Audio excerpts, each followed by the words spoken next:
Alors si tu possèdes une caméra GoPro et que tu souhaites créer du contenu dynamique tout en jouant sur les perspectives, alors cette vidéo est carrément faite pour toi. Et vu que je vais te partager aussi quelques petites astuces tout au long de la vidéo, je te conseille de la regarder jusqu'au bout. Allez, c'est parti! 3, 2, 1,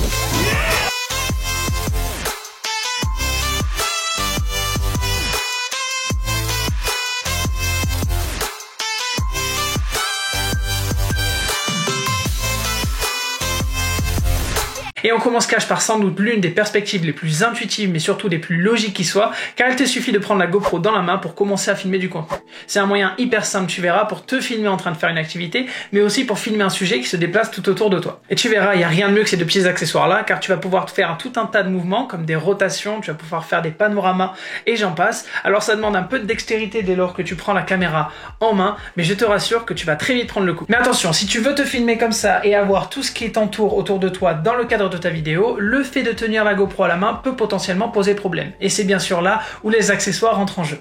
Par exemple, pour ce clip que j'ai filmé en snowboard, j'ai utilisé la perche Triway pour avoir ma caméra à une certaine distance de moi. C'est ce qui m'a permis d'avoir ce super angle de vue, alors que si j'avais eu la caméra GoPro en main comme ceci, mon corps aurait quasiment pris l'intégralité du cadre et la vue n'aurait pas été aussi cool. Alors pour faire ce genre de clip, il existe toute une gamme d'accessoires, comme par exemple la perche Triway dont je viens juste de te parler, mais aussi la perche El Grande ou la perche Shorty. Et si jamais tu souhaites filmer quelque chose sur l'eau, je te conseille fortement de prendre la perche flottante Handler. Ensuite, on passe à la deuxième perspective que j'appelle la vue embarquée. Donc tu sais sans doute de quoi je parle si tu pratiques le VTT, le motocross ou le surf. Car il s'agit de ces images que tu vois dans certaines vidéos et qui sont filmées depuis l'accessoire ou le véhicule utilisé. Donc dans les trois exemples que je viens de donner juste avant, ça sera depuis le vélo, la moto ou le surf. Ne t'inquiète pas si tu fais pas du surf, du VTT ou du motocross, tu vas quand même pouvoir reproduire ce genre d'image, peu importe le sport ou l'activité que tu pratiques. Cependant, il va falloir redoubler d'imagination pour trouver les bons angles de vue. Pour filmer ce genre d'image en embarqué, tu vas pouvoir utiliser plusieurs accessoires, comme par exemple la petite ou la grosse fixation tube, la fixation Jaws ou alors la fixation ventouse. La ventouse est vraiment idéale en road trip dès lors que tu veux filmer le paysage devant toi. Tu n'as qu'à fixer la caméra à la ventouse sur ton pare-brise et tu es good to go. Pro tip, ce n'est pas parce qu'il a écrit fixation tube que ces accessoires sont uniquement utilisables pour fixer ta GoPro sur un tube. Alors oui, plus la surface est cylindrique, plus la fixation sera efficace, mais si jamais la forme ne s'y prête pas au premier abord, mais que tu vois que tu peux y fixer ta fixation tube autour, n'hésite surtout pas à essayer d'y fixer ta GoPro, car on sait jamais, tu pourrais peut-être capturer une image encore jamais prise auparavant. Et faut avouer, c'est ce qu'on recherche tous. C'est le moment de parler des plans fixes, donc c'est une perspective super connue, mais surtout très utilisée dans le monde de la vidéo, et c'est pas parce qu'une GoPro a cette image de caméra d'action que tu ne peux pas faire ce genre de plan avec. Alors dans ta tête, tu dois te dire, non mais me prends pour qui celui-là? Écoute, si tu le sais, c'est génial. Ça veut dire tout simplement que tu fais partie de l'élite des créateurs de contenu, donc bon, peut-être pas l'élite, mais déjà c'est génial que tu le saches. Quand on parle de plan fixe avec une caméra, on pense souvent à un trépied. Et GoPro propose d'ailleurs plusieurs accessoires comme le Triway, le Shorty ou le Max Grip qui eux disposent d'un trépied. Mais c'est pas tout. Plan fixe ne signifie pas que tu dois absolument poser ta caméra sur un trépied quelque part pour filmer ce genre de clip. Ce qui est génial avec GoPro, c'est que sa taille te permet de la mettre un peu partout. Dans ton frigo, dans un tiroir ou même dans un four.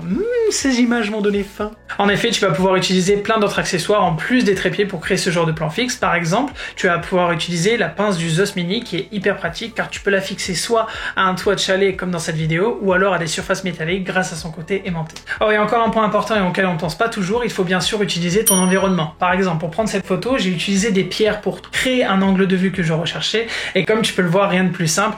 Et j'ai bien sûr utilisé l'application pour déclencher le mode rafale à distance au bon moment. Avant de parler de ma perspective préférée, si tu ne sais pas quel accessoire GoPro choisir, je te prépare une vidéo dans laquelle je te donne mes 5 accessoires à avoir pour bien débuter avec une GoPro. Alors n'hésite surtout pas à t'abonner et à activer la petite cloche pour ne pas la manquer.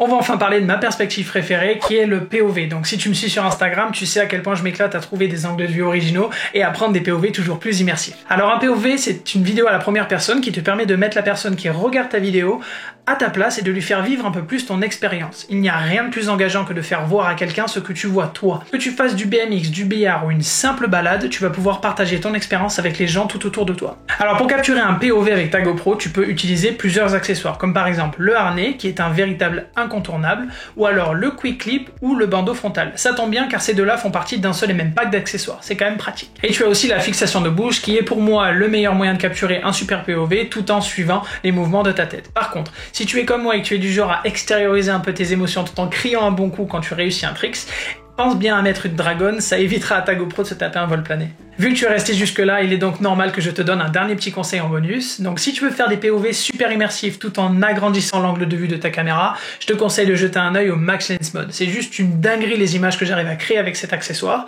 Et mon pote Nico sait de quoi je parle, si tu cumules le Max Lens Mode et le harnais, tu obtiendras l'outil POV ultime. Je te mets bien entendu les liens dans la description de tous les accessoires dont je t'ai parlé pour plus d'informations. Donc voilà, on arrive à la fin de cette vidéo, donc j'espère que tu as une meilleure idée du genre de perspective que tu vas pouvoir capturer avec ta GoPro, et n'oublie pas comme d'habitude de m'envoyer tes questions par DM sur Instagram ou de me les poser en commentaire de cette vidéo. Et bien entendu, si cette vidéo t'a plu, n'hésite surtout pas à mettre un petit like, ça coûte rien et ça motive à créer toujours plus de contenu vidéo juste pour toi. Et bien sûr, sur ce, je te dis à bientôt dans une prochaine vidéo.